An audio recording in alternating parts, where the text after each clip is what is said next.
សួស្តីបងប្អូនទាំងអស់គ្នាតើបងប្អូនទាំងអស់គ្នាដឹងទេថាកីឡាករចំនួន1248នាក់ដែលចូលរួមក្នុងពានរង្វាន់ FIFA World Cup ដែលប្រទេសអាមេរិក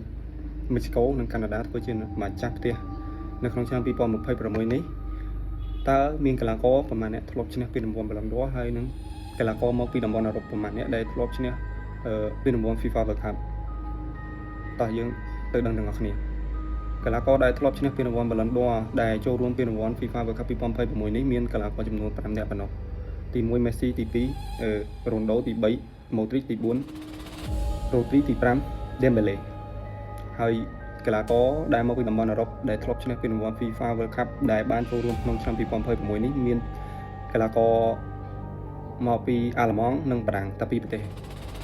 អាល្លឺម៉ង់មានតែ Neuer មួយឯងបងប្អូនហើយបារាំងមាន Mbappé មាន Dembele មាន Lucas Hernandez មាននិងកីឡាករ Kante មានប៉ុណ្ណឹងឯងបងប្អូនកីឡាករមកពីតំបន់អឺរ៉ុបដែលធ្លាប់ឈ្នះពានរង្វាន់ FIFA World Cup ហើយពួកគេចូលរួមក្នុងពានរង្វាន់ FIFA World Cup 2026នេះបងប្អូន